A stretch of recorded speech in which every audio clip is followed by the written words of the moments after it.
이스라엘 백성들이 가나안 땅에 들어가기 전에 하나님께서는요, 여호수아를 통해서 이스라엘 백성들에게 그렇게도 부탁한 것이 하나 있었습니다. 이게 뭐냐 하면, 가나안 땅에 들어가면 가나안 원주민들이 섬기는 그 우상 숭배에 물들지 말라는 것이었습니다. 하지만 가나안에 들어온 이스라엘 백성은 결국 주변 사람들, 그 원주민들을 따라서 그들의 우상을 섬기기 시작했습니다. 이유는 간단합니다. 여호와 하나님과 바알 둘 중에 어떤 신이 더 큰 복을 줄지 모른다는 것 때문이었습니다. 때문에 그들의 그 우상 숭배는 하나님을 신뢰하지 못하는 불신앙이 들어있는 것입니다. 그들이 불신앙에 빠진다는 것은 하나님께서 보실 때에는 이스라엘이 과거에 애굽에 있을 때와 동일한 상황으로 가나안 땅에 왔음에도 불구하고 이전에 애굽에 있을 때와 동일한 상황으로 전락해 버리는 것입니다.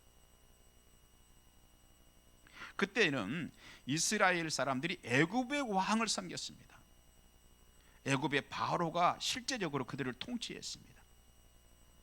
그런 이스라엘을 하나님께서는 모세를 통해서 가나안 땅으로 데리고 오셨죠.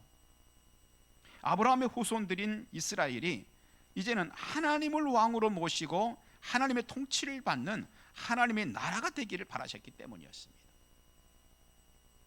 하지만 그들은 가나안에 와가지고서는 우상 숭배를 하기 시작했습니다. 그렇게 되면서 그들의 왕은 우상들이 되었습니다. 그리고 그들은 우상의 통치를 받기 시작했습니다. 그렇게 돼버리는 것은 하나님께서 보실 때에는 애굽에 있는 것이나 가나안에 데리고 온 후나 다를 것이 없다는 것입니다. 그런 과정을 거치면서 결국 이스라엘은 그렇게 하나님을 서서히 떠나기 시작합니다. 여러분, 하나님을 떠나 살기 시작한 지 오랜 세월이 지났습니다. 그리고 최종적으로 그런 불신앙은 결국은 복이 되지 못하고 말았습니다. 결국은 솔로몬의 통치가 끝나면서 나라가 두 조각이 나버리고 맙니다. 남북조로 나누게 되는데, 남왕국 유대는 솔로몬의 아들 르호보암이 왕이 됐습니다.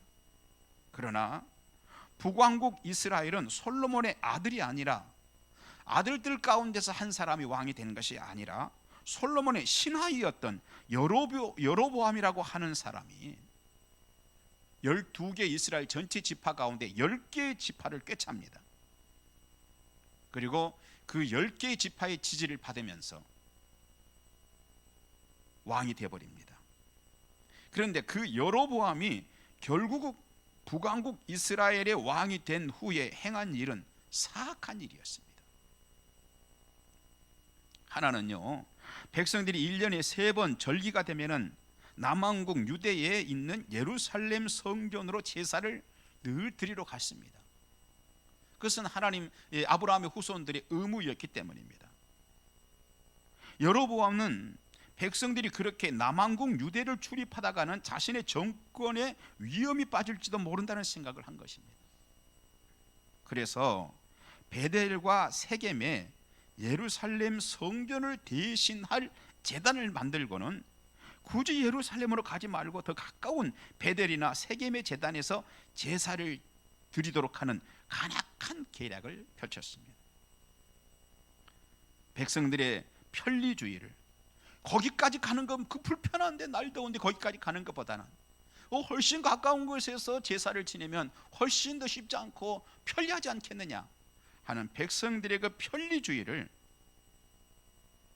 종교에 접목시켰던 것이죠.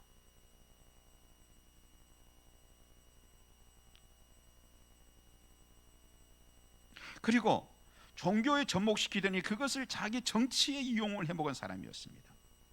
그것도 하나님과 백성들을 단절을 시켜가면서까지 하나님과 백성들 사이를 자꾸 연결해서 하나님 백성으로 더 잘 살도록 하고 하나님의 축복을 받도록 해야 될 것인데, 이걸 자꾸 갈라가지고 하나님 따로 우리 따로 이렇게 자꾸 갈라내는 방법을 통해서였던 것입니다.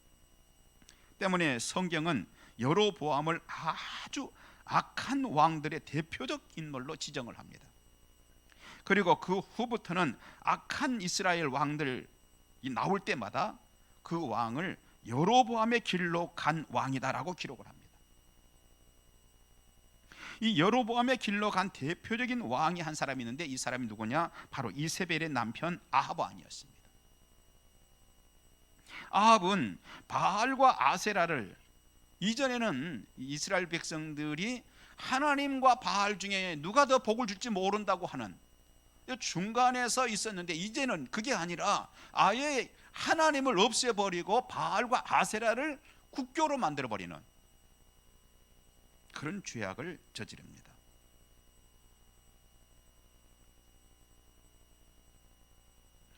수많은 선지자들을 또한 박해했습니다. 그리고 여호와 보시기에 악을 계속 행하여서 이 아합 왕이 여로보암의 길을 가고 말지요. 또 한 가지는 뭐냐, 이 베델과 세겜에 있는 제단을 통해서 우상을, 그러고 보니까 공식적으로 끌어들여 버린 최초의 사람이었습니다. 이스라엘 백성들은 원래 예루살렘에 있는 성전에 가서 하나님을 예배하는 것이 1년에 3번씩이었습니다. 그런데 이 아합 왕 때 와가지고는 이제는 자신들이 만들어 놓은 세겜에 하나님을 예배하는 것이 아니라 우상을 숭배하도록 만들어버리는 그런 끔찍한 일을 하고 저지르게 됩니다. 안타깝게도 북왕국 이스라엘의 왕들 대부분이 그 여로보암의 길을 따라갑니다. 그런데 그런 중에도 여호와 보시기에 정직히 행하여 여로보암의 길이 아니라 다윗의 길을 간 북왕조의 왕이 한 사람이 있는데, 이 사람이 바로 어릴 때 왕이 되었던 요아스 왕입니다. 그리고 또 남쪽에서, 남왕국 유대에서 다윗의 길을 간 유대의 왕이 한 사람이 있는데, 그 사람이 오늘 본문의 주인공인 히스기야 왕입니다. 어느 날 이 히스기야 왕이 지난날 하나님께서 베풀어 주셨던 은혜들을 가만히 생각해 봅니다.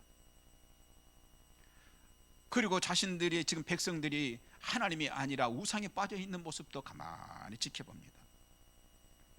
그러면서 민족적으로 하나님께 정말로 죄송스러운 것을 감출 길이 없었습니다. 히스기야 이 역대 이전의 역대 왕들은 하나님을 떠나서 성전을 다, 이 왕도 그렇고 저 왕도 그렇고 모두 다 성전을 방치해 버렸습니다. 그 아름다운 예루살렘 성전은 여기저기 허물어지고 거미가 줄을 치는 완전히 폐허가 되어가고 있었습니다. 히스기야 왕은 그런 성전을 먼저 깨끗하게 수리하는 일부터 시작합니다. 자, 이스라엘 백성들에게 있어서 심각한 문제는 뭐냐? 성전만 허물어진 것이 아니었다는 것입니다. 또 한 가지 문제가 있는데, 이제 성전을 수리를 했는데 그 성전에 가서 예배를 어떻게 드려야 되는지를 모른다는 것입니다. 너무나 오랜 세월 동안 하나님 앞에 제사를 지내지 않고 예배를 드리지 않아 버렸기 때문에 어떻게 하나님께 나아가야 될지, 어떻게 하나님께 예배를 드려야 되지, 어떤 방식으로 제사를 지내야 되지, 제사를 지낼 때 갖춰야 될 자격이 조건이 무엇이지, 이런 것들을 그들은 다 잃어버리고 있었습니다. 그래서 히스기야 왕은 하나님께 나가기 전에 죄인인 우리가 갖추어야 할 모든 정결 예식들을 회복하였습니다. 그리고 하나님께 드리는 제사를 어떻게 드리는 것인지 철저하게 회복을 한 것입니다. 그 후에 히스기야가 오늘 본문 31절 이 말을 지금 하게 되는 것입니다. 이에 히스기야가 말하여 이르되, 너희가 이제 스스로 몸을 깨끗하게 하여 여호와께 드렸으니 마땅히 나와 제물과 감사 제물을 여호와의 전으로 가져오라 하는 것이었습니다. 그러면 이스라엘이 감사 제물을 가지고 나아가서 여호와의 전에 가서 감사의 제사를 지내야 될 내용이 무엇입니까? 무엇 때문입니까? 오늘 그 부분을 집중적으로 몇 가지 조금 살펴보고 싶습니다. 무엇 때문에 그들은 여호와의 전에 갈 때에 감사 제물을 가지고 가야 되고, 히스기야의 말처럼 단순하게 왕이 명령한 것이니까 따르는 것입니까? 그게 아니라 진실로 그들이 하나님 앞에 나아갔을 때 왕이 얘기했기 때문이 아니라 우리 속에서 우러나와서 우리가 하나님께 감사 제물을 드리면서 이렇게 감사해야 되겠구나 하는 이유가 무엇인가 하는 것입니다. 첫째는 유대의 지금 당시에 이 히스기야가 이 말을 하고 있는 이 당시의 백성들은 참 중요한 게 히스기야가 왕의 시대를 자신들이 살게 되었다는 것 때문에 감사 제물을 드리는 것이 마땅하다는 것입니다. 만일에 오늘 본문에 나오는 백성들이 북왕국 여로보암의 시대에 살았다면 그들은 예루살렘에 있는 성전에 와보지도 못하고 가짜 성전인 베델과 세겜으로 갔을 것입니다. 하지만 지금 본문의 백성들에게는 예루살렘 성전이 그들에게 주어졌습니다. 그러니 얼마나 감사한 일이겠습니까?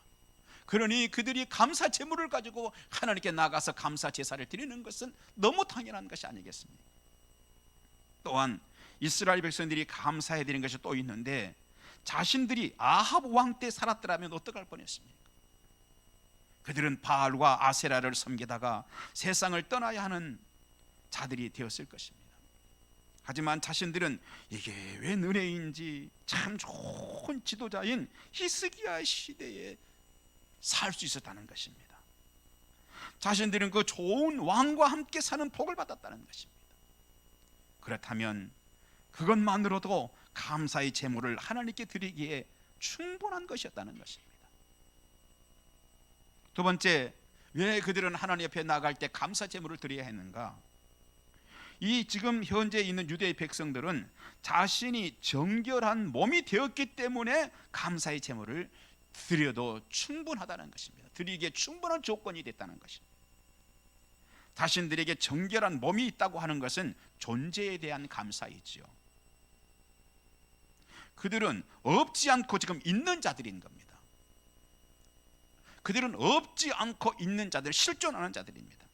그것은 하나님께 감사 제사를 드려야 할 충분한 이유가 되는 것입니다. 그들이 정결한 몸이 되었다는 것은 그들이 오늘도 살아있다는 것을 의미합니다. 그런데 단순히 살아있는 것도 감사한 일인데 그 몸을 하나님 앞에 세울 수 있도록 정결하게 되었다는 것입니다. 오늘 이 시대를 사는 우리 역시 마찬가지입니다. 특히 우리는 예수님께서 흘려주신 십자가의 그 보혈로 깨끗하게 된 자들인 것입니다. 이것이 우리가 오늘도 감사의 제사를 하나님께 드려야 될 조건 중에 하나인 것입니다. 또 하나, 세 번째, 하나님께 감사의 제물을 드릴 수 있는 물질이 있다는 것 때문에, 그 물질을 하나님께 주셨다는 것 때문에 그들은 감사 제사를 드려야 하는 자들이었던 것입니다. 만일 하나님이 재능과 건강과 논밭과 씨앗을 주시지 않았다면 그들은 마음을 있어도 드릴 수는 없었을 것입니다. 오늘 히스기야가 너희들이 나올 때 감사 제물을 가지고 와서 하나님께 감사 제사를 드리라고 했습니다. 그런데 그들이 그렇게 하고 싶어도 만일에 하나님께서 그들에게 지난 해에 뿌릴 수 있는 씨앗을 그들에게 주시지 않았다면 그들은 올해에 하나님 앞에 감사 제물을 드릴 물질이 없을 것입니다. 그럼에도 불구하고 하나님께서 그들에게 씨앗을 주셨기 때문에 만일에 그들이 몸이 갑자기 아파서 길병원 중환자실에 입원을 해버렸더라면 오고 싶어도 올 수 없었을 것입니다. 그들은 오늘 그래도 하나님이 은혜를 주셔서 건강한 몸이 있기 때문에, 하나님께서 만일에 그들에게 전문적인 지식을 주시지 않아서 그 기업 주시지 않고 그 직장 주시지 않았다면 그들은 오늘도 먹고 살 수 있는 길이 막막했을 것입니다. 하나님께 제물을 가져가서 드리고 싶었어도 드릴 수 있는 길이 없었을 것입니다.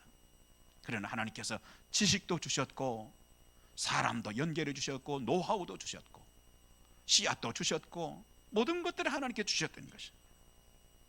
그 때문에 그것이면 하나님께 나와서 감사의 제물을 드리기에 충분한 것이었다는 것입니다. 그렇습니다. 하나님께서는 그들에게 양도 주셨고 푸른 초장도 주셨고 시냇물도 주셨고 또 질병에서도 건져주셨습니다. 이 감사주일에 우리가 드려야 될 감사가 바로 이런 것입니다. 그것은 살아계신 하나님께서 우리에게 주셨던 은총들이었습니다.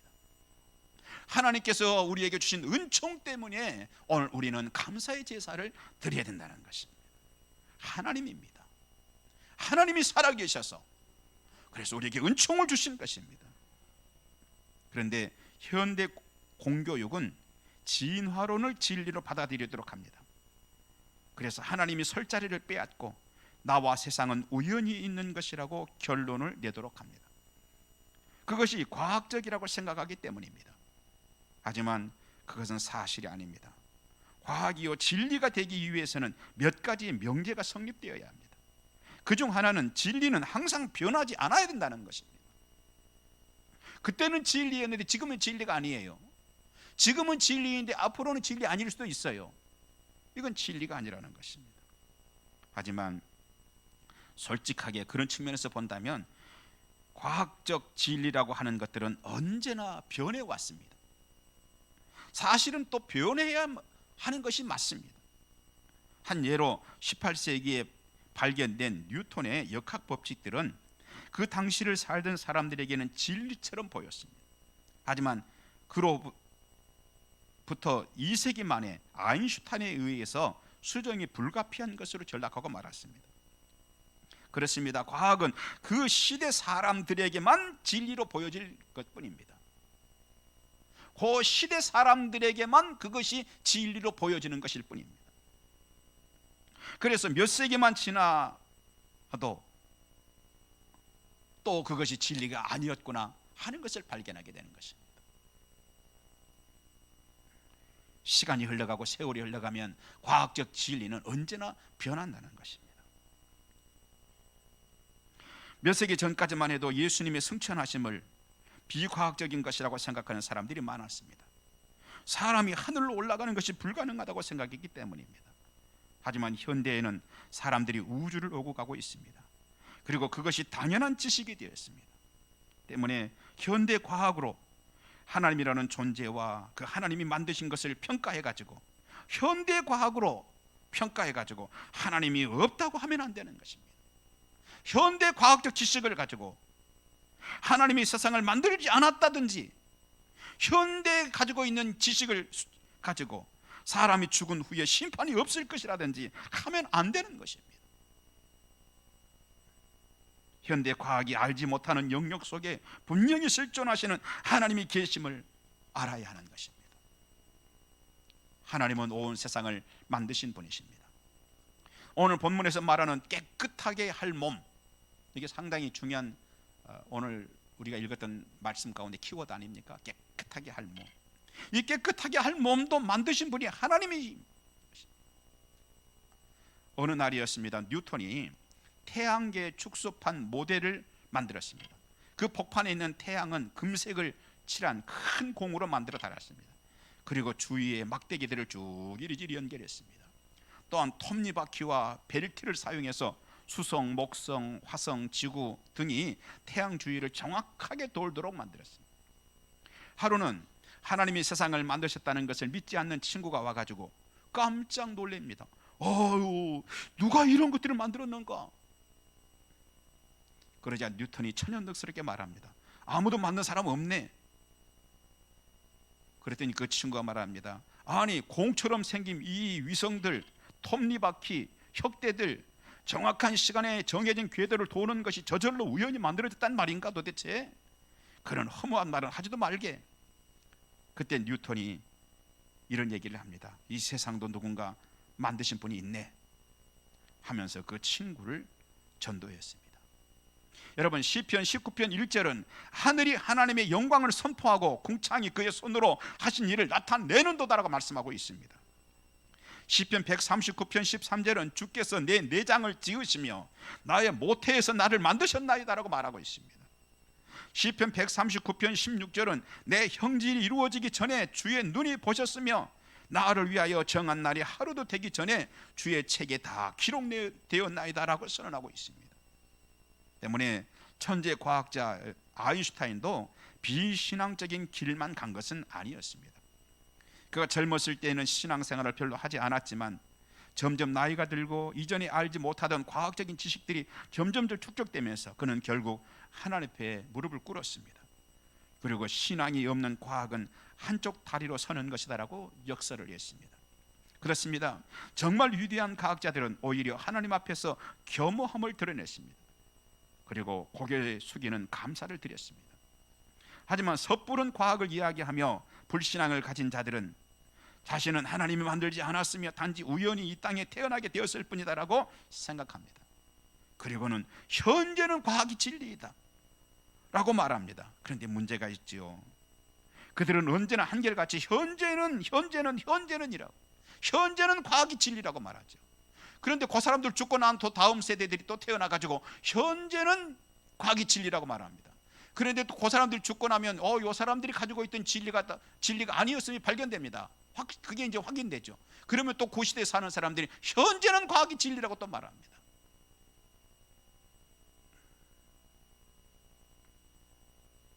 과학자들이 말하는 현재를 앞세우는 것, 그것이 바로 사탄의 속임수인 것입니다. 하지만 분명한 것은 과학은 영원한 진리가 아닙니다. 이 감사주일에 여러분들이 두 손을 크게 들고 하나님은 나의 몸을 지으신 분이십니다. 그것이 세계와 미시의 모든 세계를 지으셨으며 오늘 우리는 그 하나님께 나아가 감사하도록 하신 분이십니다 하는 그 고백과 함께 진정한 감사를 하나님께 드리시기 바랍니다. 과학에요, 영원한 전제가 하나 있습니다. 그거는 인과율이죠. 다시 말해서 인풋이 있고 아웃풋이 있어야 과학입니다. 인풋과 아웃풋이 딱 맞아떨어져야 이게 과학인 것입니다. 하지만 진화론은 처음부터 비과학적으로 시작되었습니다. 즉 분명한 결과에 대해서, 오늘 이 우주가 있다고 하는 이 분명한 결과에 대해서 원인이 분명하지 못하다는 것입니다. 예를 들어서 우리가 휘발유 자동차에 3리터를 넣으면 3리터만큼의 힘이 나와서 3리터만큼의 휘발유 3리터만큼 키로를 갈 수 있어야 되는 거예요. 그건 언제나 갈 수 있어야 되는 것이죠. 그런데 어떨 때는 3리터를 넣었는데 자동차가 한 50cm 정도 가고 3리터가 없어져 버립니다. 어떨 때는 한 80km 이상을 갑니다. 그게 왜 그럽니까? 우연히 그렇습니다. 이게 휘발유라는 게 우연히 그렇습니다. 이 자동차라고 하는 게 원래 이렇게 우연히 그러는 것입니다 라고 한다면 그건 과학이라고 얘기할 수가 없는 것입니다. 또한 아무것도 넣지 않았는데 우연히 3리터만큼의 에너지가 막 쏟아져 나온다면 그것 또한 과학이 아닙니다. 하지만 진화론은 그 방법을 선택했습니다. 빅뱅이가 관한 문제이죠. 우주 빅뱅의 처음 원인이 된 원초 원자는 누가 만들지 않았다면 우연히 있다는 말밖에는 할 말이 없는 것입니다. 누가 만들었나요? 그건 과학자들이 말합니다. 그건 그냥 우연히 있는 겁니다. 그 점에 대해 진화론은 우연을 고집하죠. 하지만 이 큰 세상이 만들어질 만큼 고도의 덩어리인 최초의 원자가 우연히 만들어졌다면 진학은 개가 웃을 일입니다. 그래서 그들은 스스로 허구에 빠지는 것입니다. 진화론이 과학적이라고 말하면서 인풋은 우연이고 또 아웃풋도 우연히 생기는 우주라고 말하고 있는 것입니다. 때문에 우연을 과학의 전제의 진리로 삼을 수는 없는 것입니다. 언제나 그것을 원칙이어야 되고 언제나 인풋이 있고 아웃풋이 동일해야 된다는 것입니다. 하지만 그 문제에 대하여 성경은 아주 분명한 말씀을 하고 있습니다. 태초에 하나님이 천지를 창조하시니라. 또는 흙으로 사람을 지으사 그 코에 생기를 불어넣으시니 인간은 아메바에서 진화한 우연한 존재가 아니라는 것입니다. 하나님께서 이 땅을 지으시고 나를 지으시고 이 땅에 보내셨다는 것입니다. 그것이 사실이라면 우리는 하나님 그 전능하신 분에게 마땅히 감사하고 살아야 되는 것입니다. 이번 주간만이라도 마음껏 감사하시기 바랍니다. 또 한 가지 우리가 참으로 감사해야 할 일이 있습니다. 그것은 히스기야 왕의 감사입니다. 그것이 오늘 본문 31절 몸을 깨끗하게 하였으니 마땅히 제물과 감사 제물을 가져오라 하는 말씀입니다. 몸을 깨끗하게 한다는 것은 죄악을 씻는다는 것을 의미합니다. 그렇습니다. 하나님께 감사를 표하는 것은 구원받은 자들의 바로 의무였던 것입니다. 우리는 인생의 죄악을 예수님의 보혈로 씻은 자들입니다. 그러면 보혈의 은혜만은 우리가 잊어버려서는 안 되는 자들인 것입니다. 18세기 세계에서 가장 뛰어난 과학자인 뉴턴, 제가 여러 번 얘기하고 있는데 나이가 들면서 자꾸 이제 치매 기운이 오면서 잊어버리는 습관이 생겼습니다. 그래서 평생 가지고 있던 그 엄청난 지식들을 자꾸 잊어버리기 시작합니다. 그때 그 제자들은 그것이 안타까워서 어쩔 줄을 모릅니다. 하지만 뉴턴은 담담하게 말합니다. 그것들 잊어버리는 것이 무엇이 그리 큰일인가? 나에게는 지금도 잊어버리지 않는 가장 큰 두 가지 지식이 있네. 언제라도 잊어버리지 않는 그런 지식이 있네. 그 중에 하나는 내가 죄인이라는 것이고, 또 하나는 그런 나를 위해서 예수님께서 이 땅에 오셔서 죽어주셨다는 것일세. 그렇게 위대한 과학자도 하나님이 계시는 것과 그분이 나를 불쌍히 여겨주시는 것이 가장 큰 은혜이요 가장 큰 지식이라는 것을 알았던 것입니다. 우리가 드려야 할 감사에 대하여 하나님의 뜻을 드러내고 있는 것이 성경 데살로니가전서 5장 18절입니다. 범사에 감사하라 하는 말씀입니다.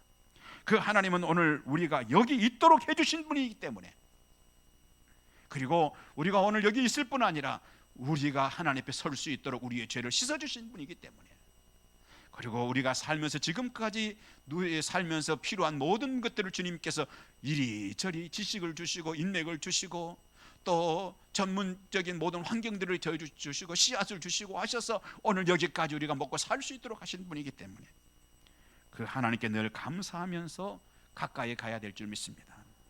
얼마 전 미국의 한 노인이 자기가 기르던 강아지에게 우리 돈으로 1,560억 원을 유산으로 물려주었습니다.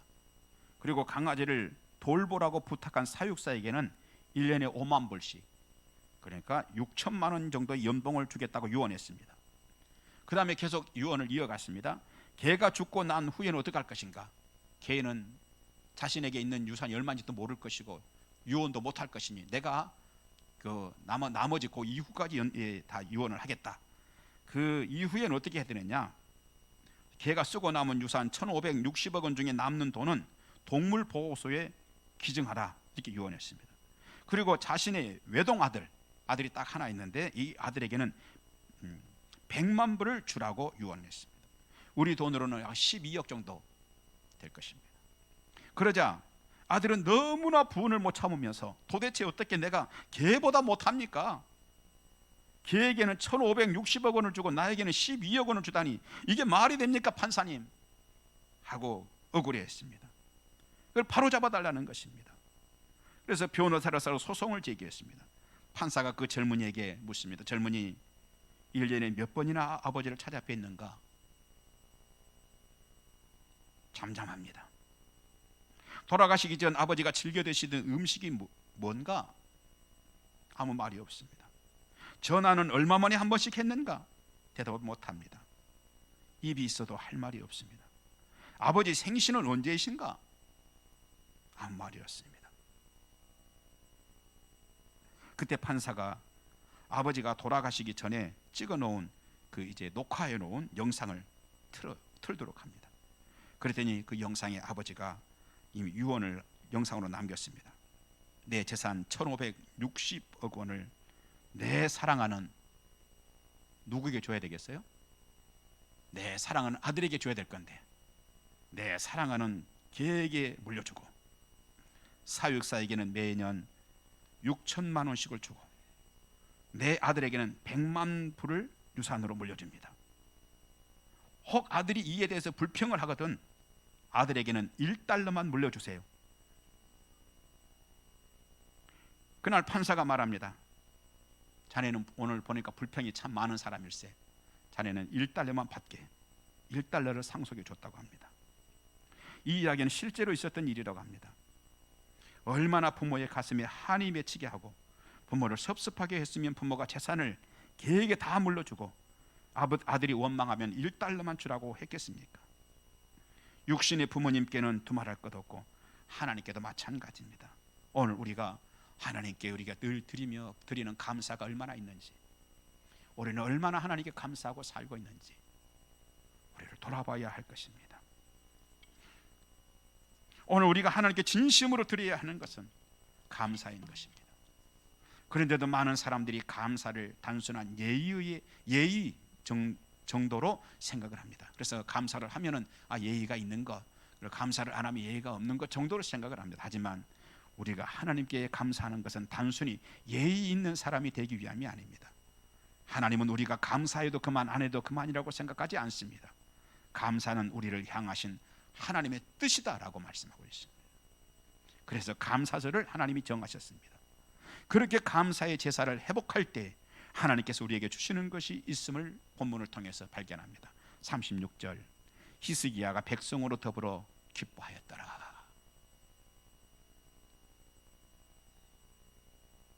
히스기야가 백성들과 함께 감사의 제물을 드린 후에 그들에게 밀물처럼 밀려오는 것이 있었습니다. 마음속에 차고 넘치는 기쁨이 있었습니다. 우리도 이제는 하나님 옆에 설 수 있는 우리의 죄악을 씻은 자가 되었다. 우리도 하나님이 받으실 만한 자들이 되었다. 우리도 감사를 하나님께 표할 줄 아는 사람들이 되었다 하는 기쁨이 밀려온 것입니다. 하나님은 그런 자들에게 더 큰 감사거리를 허락하셨을 줄 믿습니다. 오늘은 감사주일입니다. 오늘뿐 아니라 1년이 그렇게 되시기 바랍니다. 여러분 한 사람이 아니라 여러분 가정이 그렇게 감사가 차고 넘치시기를 바랍니다. 오늘부터 우리는 날마다 감사를 회복하기를 원합니다. 강단에서 이것을 지금 선포하는 것입니다. 날마다 감사하자. 하나님은 오늘 히스기야를 따라서 성전을 수리하고 정결 예식을 회복하고 감사의 제사를 회복한 이스라엘 백성들의 마음에 감사가 넘치도록 기쁨이 넘치도록 한 것처럼 여러분과 여러분의 가정에도 감사를 회복할 때 그런 기쁨을 회복하도록 은혜를 주실 줄 믿습니다. 감사에 전념하시기 바랍니다. 피트 데이비드의 전념 중에 그가 남긴 전념이라는 글 중에 이런 말이 있습니다. 바위를 두드리는 석수를 보아라. 100번을 두드려도 실금 하나 가지 않다가 101번째 망치질을 하는 순간 바위가 쩍하고 돌로 갈라진다. 그러나 이는 101번째 망치질의 결실이 아니라 지금까지 두드린 100번째 망치질이 있었기에 가능한 일이다. 여러분 1년 364일이 아니라 1년 365일을 감사로 물들여 보십시다. 여러분의 가정 가운데 그런 감사의 물결이 흘러 넘칠 수 있는 가정을 세워보십시다. 교회도 그렇게 한번 해보십시다. 놀라운 하나님의 역사, 우리에게 큰 기쁨의 샘을 터뜨려 주시는 은혜가 있을 줄 믿습니다. 기도하겠습니다. 하나님 감사합니다. 감사의 샘을 터뜨리게 하여 주시옵소서. 하나님 감사거리를 찾아다니면서 생각해내면서 감사할 수 있는 저희들 되게 하여 주시옵소서. 감사하고 사는 것이 하나님의 뜻이라고 했사오니 주여 우리가 그렇게 살게 하여 주옵소서. 예수님 이름으로 기도하옵나이다. 아멘.